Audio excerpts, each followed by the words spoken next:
अच्छा, हाँ एक तो मेरा भी अभी भी दो दो क्वेश्चन पेंडिंग है मेरे दिमाग में, जी पूछिए। क्विकली। फर्स्ट, कौन महानुभाव थे जिन्होंने सेक्युलरिज्म इंसर्ट कराया हमारे कॉन्स्टिट्यूशन में, इंडिया वो के? तो इंदिरा गांधी थी ना। हाँ, कॉन्स्टिट्यूशन के अंदर लाने वाली, ठीक कह रही है इंदिरा गांधी। इंदिरा गांधी थी। और सेकंड क्वेश्चन है कि जो हमारा आर्टिकल 25 है, उसका जो क्लॉज 2 है, जिसमें हमने basically freedom of religion right को बाईपास करके हिंदू हिंदू रिलीजन पे टैप मारा, राइट, हमारे कॉन्स्टिट्यूशन में, यही है बेसिकली। तो ये किसने किया था? देखिए, इसको ऐसा समझना पड़ेगा। अगर आप पूछेगा क्या सेक्युलरिज्म कॉन्स्टिट्यूएंट असेंबली में डिस्कस हुआ कि क्या हमारे प्रियम्बल में हमें सेक्युलर, देखिए अमेरिका का कॉन्स्टिट्यूशन सेक्युलरिज्म वर्ड नहीं यूज करता। नहीं करता? हाँ, आपको अगर चाहिए मैं अभी आपको पढ़ा दूंगा नहीं अमेरिका नहीं का। करता। मतलब जब हम लोग यहाँ पे सिटीजनशिप के प्रोसेस से जा रहे थे तो वो हमने लर्न किया। हाँ, दे डोंट कॉल देमसेल्व्स, आप उनका प्रियम्बल भी पढ़ ले, they don't call themselves secular. हाँ, नहीं। वो क्लियर है, मैं मतलब मालूम है। तो अब फिर सेक्युलर क्यों यूज इंडिया के कॉन्स्टिट्यूशन में किया गया? ये एक फ्रॉड था। इंडियन कॉन्स्टिट्यूएंट असेंबली में डिबेट हो रहा था कि क्या हमें सेक्युलर बनना चाहिए। ये एक बेसिकली कॉन्सेप्ट है रशियन, यूएसएसआर कम्युनिस्ट का कॉन्सेप्ट है। जितनी कम्युनिस्ट कंट्रियां हैं आपको उनके कॉन्स्टिट्यूशन में सेक्युलर वर्ड दिखता है। कंट्रियों के उसमें वर्ड सेक्युलर नहीं दिखता। और ऊपर से सोशलिस्ट भी डर है, सोशलिस्ट और सेक्युलर। हाँ, वहां पे सोशलिस्ट होगा, वहां सेक्युलर मिल जाएगा। ये एक रशियन कॉन्सेप्ट है। ये एक जो मार्क्सिस्ट, लेनिनिस्ट और ये कम्युनिस्ट कॉन्सेप्ट है बेसिकली। हाँ, ये कम्युनिस्ट कॉन्सेप्ट है।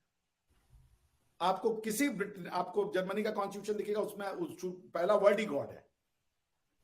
बेसिक लॉ कहते हैं उसको।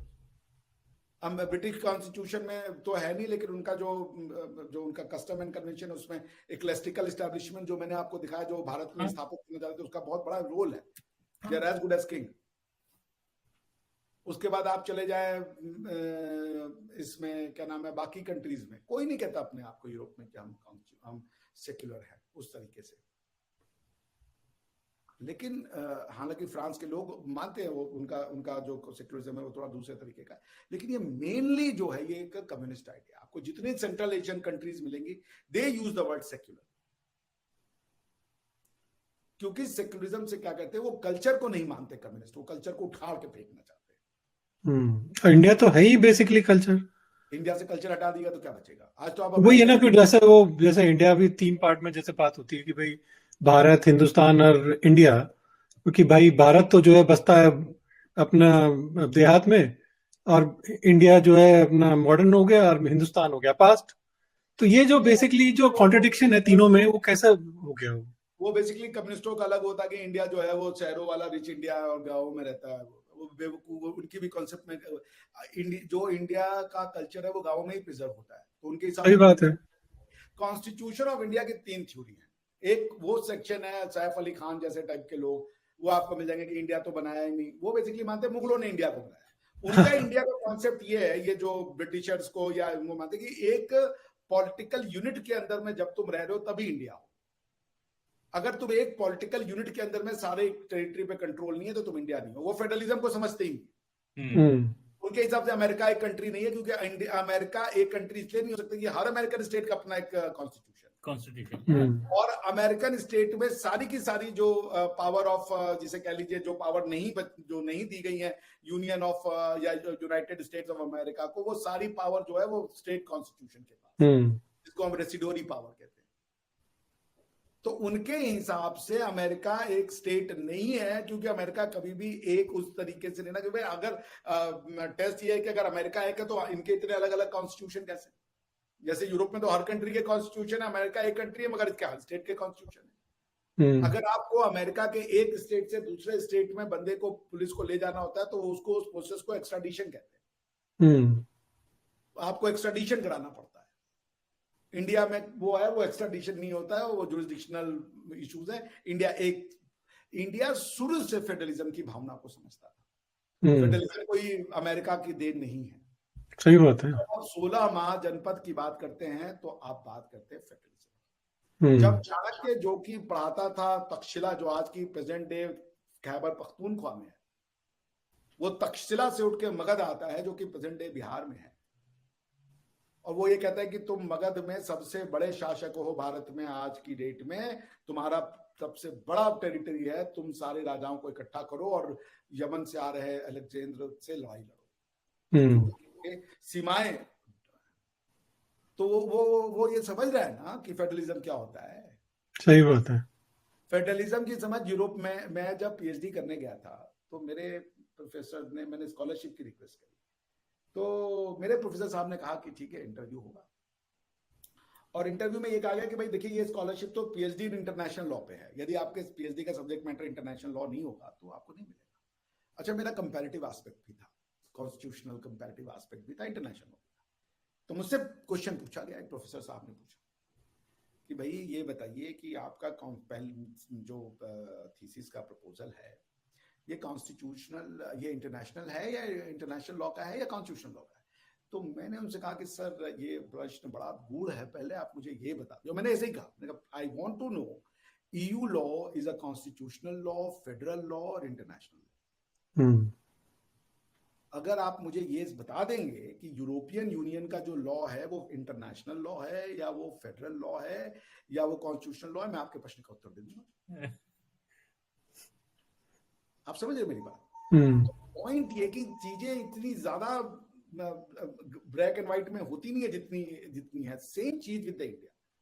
ये जो एक जॉन ऑस्टिन करके स्कॉलर था, उसने जूरिस्प्रूडेंस में लिखा कि लॉ क्या होता है। उसने कहा लॉ एक कमांड होता है सॉवरेन का। तो अब आपको दो चीजों पे एनालिसिस करना पड़ेगा, कमांड क्या होता है और सॉवरेन क्या होता है। ठीक है ना। उसने कहा सॉवरेन वो होता है जो जिसकी बात तो सब माने पर वो किसी का ना माने। आप समझ रहे हैं। सॉवरेन वो है जिसकी बात तो सब माने, वो 10 कमांडमेंट वाले गॉड टाइप के सॉवरेन को समझ रहा है, और उसकी बात कोई ना माने। यही जो माइंड सिकता है ये आपको इस्लामिक और क्रिश्चियनिटी में दिखती है कि जो इस तरीके का अगर पॉलिटिकल सेटअप नहीं है जहां एक राजा जिसकी सब मान रहे हैं मगर वो राजा किसी की नहीं मान रहा है, तो फिर वो एक सेटअप में नहीं है। तो ऑस्टिन की किताब में उसने कहा अमेरिकन जो है वो वहां पे लॉ नहीं है, पॉजिटिव लॉ नहीं है। क्यों नहीं है जी। उन्होंने कहा भाई उनके यहाँ तो पावर का सेपरेशन है, क्योंकि चला एक सॉवरेन पार्लियामेंट है, दूसरा सॉवरेन जो चला जुडिशियरी है, जुडिशियरी पार्लियामेंट के लॉ को हटा देता है। यूके में तो उल्टा है, यूके में पार्लियामेंट जो इतनी सॉवरेन है कि वो जुडिशियरी की कोई औकात ही नहीं है। Judiciary does not have a power to simply outlaw the law made by the British parliament. They don't know separation of power. उनका पार्लियामेंट सॉवरेन है, उनका यूनिटरी सिस्टम है, सब पार्लियामेंट के अधीन है, पार्लियामेंट की बात सब मानते हैं, पार्लियामेंट किसी की बात नहीं मानता, जुडिशियरी की भी बात नहीं मानता साला पार्लियामेंट। हमारे यहाँ ऐसा नहीं था भाई, कभी नहीं था ऐसा। ये जो absolutism in terms of administrative unit था वो कभी नहीं था। हमेशा से यहाँ पे कन्नौज, कौशाम्बी और ये जो अगर आप जो बच्चे सुनेंगे कभी इसको 16 महाजनपद होते हैं, आपने भी नाम सुना ही होगा, मैं पढ़ देता हूं आपके लिए। अग्ना, मगध, काशी, कोसाला, वाजी, मल्ल, चेडी, वत्सा, कुरु, पांचाल, मत्स्य, सुरसेना, अस्माका, अवंती, गांधारा, कंबोज। ये सारे आपके, this is what you call 16 महाजनपद। यही इंडिया था। इनका सम टोटल इंडिया, जैसे आज भी क्या इंडिया सम टोटल इंडिया की डेफिनेशन आर्टिकल 1 में क्या है, India that is Bharat shall be the union of state. आप बेसिकली कह रहे हो India that is Bharat shall be the 16 mahajanapada of the state. आप समझ रहे मेरी बात। तो ये जो 10 कमांडमेंट टाइप की फीलिंग लेकर के आया कि गॉड का जो सॉवरेनिटी वाला ये लेके आया, डिवाइन सॉवरेनिटी वाला कि सब एक चीज के अंडर में हो जाओ। पाकिस्तान बनाने की कोशिश की, पाकिस्तान जब अलग हो गया तब से वो एक पाकिस्तान रहेगा, कोई आइडेंटिटी नहीं रहेगा, सारी कौमें, क्योंकि उम्मा कौम से नफरत करती है। इस्लाम में कौम का कोई वो नहीं है, कौम से एक मुस्लिम है वो कौम को गंदा समझता है। वो तो है ही। हो जाओ, एक बना दो पाकिस्तान को, कोई फेडरलिज्म नहीं होगा, कोई कुछ नहीं होगा। 1 साल नहीं चल पाएगा। आगे फेडरलिज्म पे आज कौमी क्या हुकूमत भी है, सूबाई हुकूमत, जिसको वो सूबाई कहते हैं, बेसिकली कौमी है। और कौमी असेंबली कहते हैं पाकिस्तान नेशनल, जिसको हम पार्लियामेंट, उसको कौमी कहते हैं, और जो रियल कौम है उसको सूबाई कहते हैं, सूबाई बोल देते हैं। लेकिन आगे उसी औकात पे नहीं चला पाए ना कि पाकिस्तान में सिर्फ एक सेंट्रल गवर्नमेंट होगी और बाकी गवर्नमेंट नहीं होगी। अपनी ही तुम डेफिनेशन को नहीं लगा पाए और टीवी पे बैठ करके बोलते हो इंडिया कभी एक नहीं था। तुम एक हो, दो फेडरल गवर्नमेंट के प्रिंसिपल पे चलते हो ना। सही बात। तो प्रॉब्लम ये है कि कई थ्योरीज आई और that's why the book that I am writing it's important कि इतनी सारी कंफ्यूजन पैदा कर दी लोगों ने और उस कंफ्यूजन का जवाब नहीं मिला and then somehow I think I get the answers और इसलिए मैं उसको before I die I want to compile it कि ये सारे आंसर्स यंग जनरेशन के पास हों ताकि उनको पढ़ने का मिले, उनको समझने का मिले दैट जिस चीज में वो रहते हैं उसका प्रिजर्वेशन बहुत जरूरी है। बहुत जरूरी है एक्चुअली, ये यंग इंडियंस के लिए मतलब बहुत जरूरी है कि वो अपने पास्ट को देखें, समझे, और कि भाई इतना जो रिच पास्ट है, हम मतलब ये सिर्फ उसके लिए नहीं है कि मतलब एक जैसे भाई बोलते ना कि हमारे यार पास्ट बहुत अच्छा था अपना, ये सब मतलब ख्याली पुलाव, उसका एक्चुअली समझने की जरूरत है कि जो पास्ट से है उसमें रहो मत, बट उससे सीखो, उससे सीखना बहुत जरूरी है। और ये उसके लिए हिस्ट्री जानना बहुत जरूरी है, करेक्ट हिस्ट्री। अब हमारे को जो हिस्ट्री पढ़ाई गई है वो तो लेफ्टिस्ट चश्मे से पढ़ाई गई है, तो हमारे को ट्रू हिस्ट्री तो पढ़ाई ही नहीं गई ना। ना हमारी हिस्ट्री हमारी है ही नहीं था। कॉन्स्टिट्यूशनल लॉ में हम बच्चों को पढ़ाते हैं रोमन, अगर if I would have ever had access to prime minister I would like give a presentation कि पहले तो तुम लीगल स्टडी ठीक करो। आपकी जुडिशरी में जो बच्चे आ रहे हैं वो उनको आप रोमन लॉ, कॉमन लॉ, ये लॉ पढ़ा रहे हो, इंडियन लॉ है ही नहीं उसमें, और जो सोसाइटी है सारी इंडियन है। सही, एग्जैक्टली। सोसाइटी जो है मल्टीपल गॉड में मानते हैं और आपके प्रिंसिपल सारे के सारे कॉमन लॉ वाले, ब्रिटेन वाले जो कि एक लॉ में मानते हैं। एक्लेस्टिकल एस्टेब्लिशमेंट वाले लॉ आप वहां लगा रहे हो जहां पॉलिटिज्म चल रहा है। सही बात है। सो पॉइंट है कि लीगल एजुकेशन, मेरे हिसाब से इंडिया को अगर कुछ चाहिए तो एजुकेशन सिस्टम का रीहॉल होना चाहिए, वरना बड़ा देर हो जाएगा। एजुकेशन सिस्टम तो खैर बहुत जरूरी है। स्कूल सिस्टम को गवर्नमेंट को टेक ओवर करना चाहिए। एक सिलेबस बताओ, एक करिकुलम बताओ, बोर्ड कई हो जाए पर करिकुलम और सिलेबस एक रहेगा। उसमें गवर्नमेंट जो प्रोविजनल हैं, जो रीजनल गवर्नमेंट्स हैं, उनको एक पावर दीजिए कि वो अपनी हिस्ट्री को बच्चों में इंट्रोड्यूस कराएं। हिस्ट्री का जैसे भाई जो अब केरल में है, जो मलयालम है, जो तेलुगु है, जो तमिल है, वो सब ठीक है। हाँ, लेकिन बाकी एक कॉमन इंडियन हिस्ट्री जो है वो सबको बताई जाए। करेक्ट। जैसे लैंग्वेज है, हर बच्चा अपनी भाषा, मातृभाषा कंपलसरी कीजिए कि वो तमिल, तेलुगु, ये आंध्रा, ये जो भी बंगाली, ये सब भाषा वो कंपलसरी सीखे। नहीं, उस हिसाब से एक्चुअली जो नई एजुकेशन पॉलिसी में मेरे को 3 लैंग्वेज फॉर्मूला अच्छा लगा। कि भाई तुम अपनी मातृभाषा सीखो, इंग्लिश सीखो, और एक और कोई और सीखो, ताकि तुम्हें पता होना चाहिए कि भाई यहाँ और भी लैंग्वेजेस हैं, क्योंकि ये सिर्फ अपने में तुम सिमट के मत रहो। तो उस हिसाब से मेरे को अच्छा लगा। हाँ, देखिए अब अच्छे खुशी की बात ये ना कि हिंदी इतनी अब परकोलेट हो चुकी है भाई फिल्मों से और इससे वो, और लोग अब ये भी है ना कि लोग उस तरीके से नहीं है कि बेंगलोर में सिर्फ कन्नडिगा रह रहे हैं और मद्रास तमिलनाडु में सिर्फ तमिलियंस रह रहे हैं। अब मिक्स हो रहा है पॉपुलेशन, मिक्स हो रहा है बहुत ज्यादा। अब आप देखिए नोएडा में कई जो साउथ के बच्चे आके सॉफ्टवेयर फर्म्स में काम कर रहे हैं, बेंगलोर में कई नॉर्थ इंडिया के बच्चे जाके काम कर रहे हैं, तो वो मिक्स हो रहे हैं दूसरे, मिक्स हो रहा है बहुत ज्यादा। अब वो धीरे धीरे आने वाले 150 साल में इंटरकल्चरल मैरिजेस और ये सब होंगे। तो उससे क्या होगा ना कि एक फिर जो ये जो डिस्टेंसेस रीऑर्गेनाइजेशन एक्ट ने भाषाओं के नाम पे किया था, उसका इम्पैक्ट कम हो जाएगा, और थोड़ा कम होगा, धीरे बहुत कम हो रहा है जी। सक्सेस ऑफ, और वो हम्बल्ड करता है ना फिर जो आपका, जैसे राजा मौली साहब ने एक समय कहा था कि भैया व्यवहार अच्छा है, इतनी झंडू है। आज उनको उनकी सक्सेस जो मिली, Baahubali success, Baahubali 2 success, RRR success, सारी हिंदी भाषा में मिली। उनको भी तो अब वो भी तो हम्बल हो गए। तो पॉइंट ये है कि भारतीय जो हिंदी है वो घुस जाएगी सिस्टम में, क्योंकि वहां के लोग भी सम्मान करते कि यार हमारी ही भाषा है। अब उतना वो लड़ना नहीं चाहते। कुछ एक राजनीतिक दल है जो इसको मौका बना के कुछ एक उसमें मुद्दा बना देंगे, वो भी आई थिंक वो कुछ टाइम की बात है, उसके बाद सब ठीक हो जाएगा। तमिलनाडु है, एक दो लोग पिट आ जाए, एक दो लोग मार जाए, गलती से मेरे साथ भी हो सकता है, किसी के साथ भी हो सकता है। और बाय एंड लार्ज अब लोग इंडियन आइडेंटिटी को असर्ट करना चाहते हैं, वो मिलना चाहते हैं, वो रेजिस्टेंस, वो खुद अब उस चीज से वो दूर होना चाहते हैं जो उनको दूर करती है एक इंडियन। जैसे बड़ा अच्छा मुझे लगा था रमेश जी, जब हमारे जो वो थे बिपिन रावत साहब, जब अनफॉर्चुनेट देहावसान हो गया था वो फ्लाइट में हेलीकॉप्टर से, तो इनका, अरे जनरल बिपिन रावत थे ना, बिपिन रावत TDS जो थे। तो वो जब उनकी डेड बॉडी जो भी मिली थी वहां से, जब उसको ऊटी के सड़कों से ले जाया जा रहा था, पूरा ऊटी शहर आ गया था सड़क पे। स्वेच्छा से आया, ये कोई नेता तो था नहीं कि भैया हम टीवी देंगे और ये देंगे मैं वोट दूं।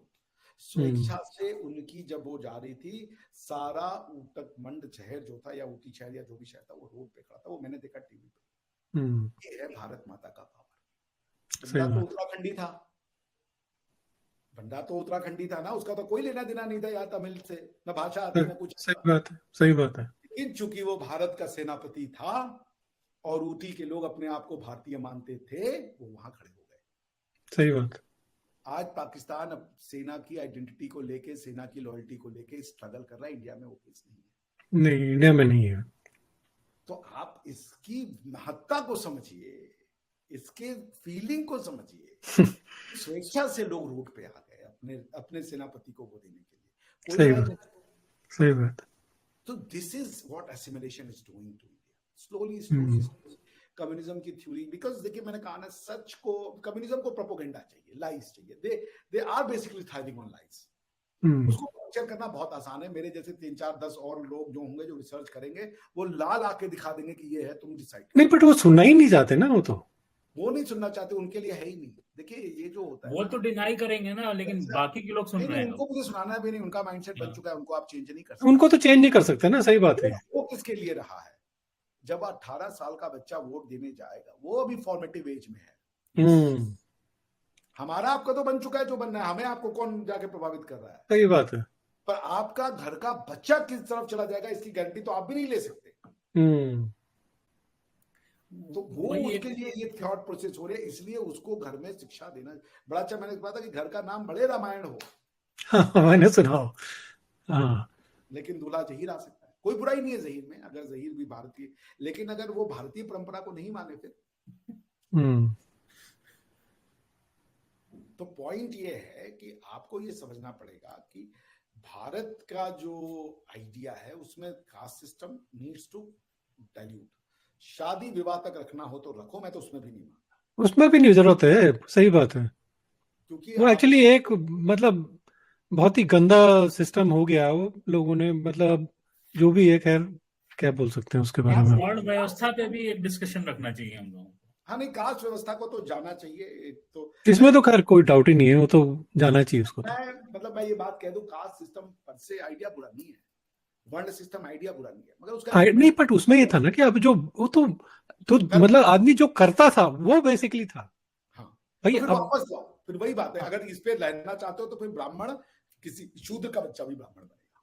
एग्जैक्टली। अब जैसे हम लोग ब्राह्मण हैं तो मतलब बचपन से, मतलब बर्थ से ब्राह्मण है, बट हम कर तो रहे हैं सर्विसेज ना, तो बेसिकली हम तो काम तो मतलब सर्विसेज वाला स्वेश कर रहे हैं। मैं तो खैर अपने आप को ब्राह्मण कह सकता हूँ, लेकिन आप लोग शूद्र का काम। पॉइंट ये है क्योंकि सर्विस देना। एग्जैक्टली। मैं एज अ लॉयर बन जाऊंगा तो मैं शूद्र का काम करूंगा, तो एग्जैक्टली होना कोई मेरे लिए अब ये सम्मान की बात होगी, मैं प्राउड शूद्र। हाँ, क्योंकि सर्विस देना, अपनी सर्विस दे रहे ना हम तो मैं अगर जब शिक्षक हूं तो ब्राह्मण हूं, लेकिन जब रिसर्चर हूं तो ब्राह्मण हूं, लेकिन जब मैं एज अ लॉयर हूं एग्जैक्टली तब मैं शूद्र हूं। एग्जैक्टली। तो वो जो बेसिकली कर दिया गया ना कि ये यही काम करेगा, नीच काम करेगा तो ये नीच है, ये जो क्या, इस चीज को खत्म होना बहुत जरूरी है। वो भी बेवकूफ थे, कौन सा काम नीच होता है? तुम्हारी टट्टियां साफ कर रहा है वो नीच, वो एग्जैक्टली। तुम खुद तो नहीं कर पा रहे। सही बात है। तो उच्च काम तो वो कर रहा है, नीच काम तो तुम कर रहे हो, क्योंकि तो गंदगी तो तुम फैला रहे हो। बड़ा अच्छा मैंने कहीं सुना था, वो बड़ा वो था कि मम्मी वो कूड़े वाला आया तो मम्मी ने कहा बेटा कूड़े वाला वो नहीं, कूड़े वाले हम है, वो तो सफाई। सही बात है, ये सही बात है। तो वो जो शूद्र था, नीच काम वो नहीं कर रहा था, नीच काम तो तुम कर रहे थे ना। अगर तुम्हारा ये था कि तुम कर रहे हो, तुमने तो ढंग से नहीं साफ करी ना उसको। सही बात है। उसने उच्च काम किया, और क्या। वो एक सोसाइटी का जो बेसिकली बनाया गया ना, वो बहुत जरूरी था कि साफ किया जाए उसको। यस नहीं, कास्ट सिस्टम इस फॉर्म में, इस प्रेजेंट फॉर्म में नहीं रहना चाहिए कि हम ब्राह्मण में घर में कुल में पैदा हो गए तो भैया हम ना किस बात के ब्राह्मण हो यार, मतलब ऐसा बर्थ से क्या होता है, मतलब बर्थ से क्या होता है? यस, कर्म कीजिए, उस तरीके का जीवन जिए। ब्राह्मण को तो पैसा होना ही नहीं चाहिए, ब्राह्मण तो दरिद्र होना चाहिए। इससे तो हमें आप अभी एग्री किए।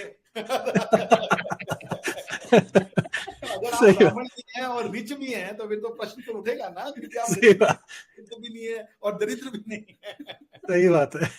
तो ब्राह्मण का निशानी दरिद्रता है, लेकिन फिर समाज उसको खिलाएगा पिलाएगा पोषण करेगा, उसको सम्मान देगा, फिर वो उच्च बनना, क्योंकि भाई उसको पैसा आपने ले लिया, उसको दरिद्र आपने बना दिया, ठीक है कोई बात नहीं, लेकिन फिर समाज उसको वो उस आसन पे उठाएगा कि जहां ये उसकी दरिद्रता है वो इमेटेरियल हो जाती है, क्योंकि वो फिर समाज में ज्ञान का प्रसार, लेकिन वो उस लायक तो हो।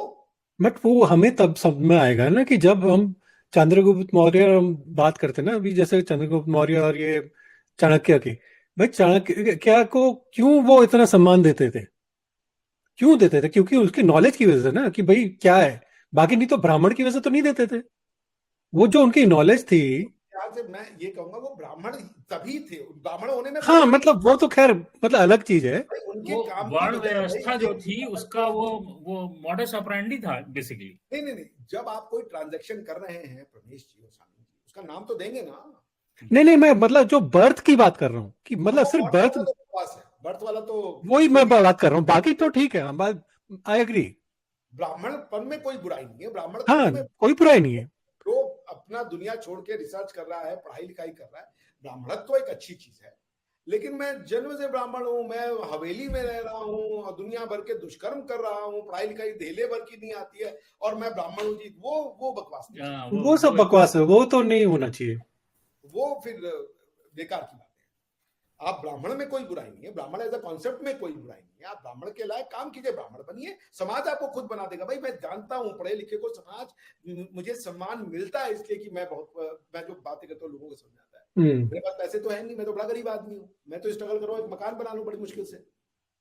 तो पॉइंट ये कि आप अगर पढ़े लिखे होते हैं, लोगों को बात समझाते हैं, तो वो आपको सम्मान खुद कर देंगे, लेकिन आप सम्मान मांगिएगा कि हम वो कर्म भी नहीं करेंगे और हम तुमको छोटा भी समझेंगे, तो फिर आप तबीयत से लतियाए जाइए। वो ये ना कि सम्मान कमाना पड़ता है, एक्चुअली पाना नहीं है, कमाना है। You earn respect, you don't demand respect. You command respect, you don't demand. You command respect not demand. नहीं, बात बिल्कुल सही है, मैं भी उसमें सहमत हूँ। मेरे तो मैं ये जो बर्थ बेस सिस्टम है नहीं, अगर कोई लड़की है उसको ब्राह्मण है और किसी अगर दूसरे जाति से प्रेम है तो बहुत खुशी खुशी आपको विवाह करना चाहिए। हाँ, लड़का बिल्कुल लायक सही बात है। वो रिजर्वेशन ठीक है, लेकिन अगर वो एक अच्छा लड़का है, वो सॉफ्टवेयर में है, वो प्रोफेसर है, वो डॉक्टर है, इंजीनियर है, बिजनेसमैन है, अपना खुद का काम कर रहा है, तो सिर्फ इसलिए कि उसकी कास्ट दूसरी है ना, वो बकवास है, ये सब बकवास है वो तो। क्योंकि कई लोग ये कहेंगे कि हमने अपनी जीन्स, वो जो जीन्स आपने प्रिजर्व प्रोटेक्ट अबे काहे की जीन्स, वो तो काहे की जीन्स। हाँ, उस जीन्स ने दिया क्या? हाँ तो ये है ना, उस जीन्स से आपका कुछ भला नहीं हुआ। तो अब समय आ गया है कि भारतीयों को एक समझे और आपस में घुलने मिलने दें। आपको ब्राह्मणत्व तो करना है तो फिर उस तरीके के कर्म के बेस पे डिफाइन कीजिए, ये ब्राह्मण। और कोई भी कर सकता है उसको, जो मतलब ऐसा नहीं कि मतलब कोई भी कर सकता है वो। कोई भी कर सकता है भाई, आज की डेट में है ना, तो प्रोफेसर शिक्षक तो कोई भी बन सकता है। Exactly, this is what it should be ji. तो काफी सार्थक चर्चा रही आज हम लोग की। हाँ, काफी अच्छा रहा, मजा आया।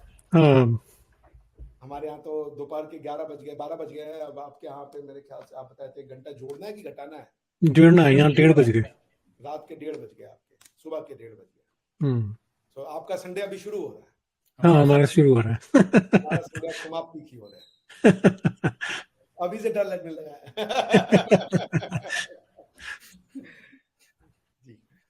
ठीक है, तो यहाँ पे हम आज की चर्चा को समाप्त करते हैं।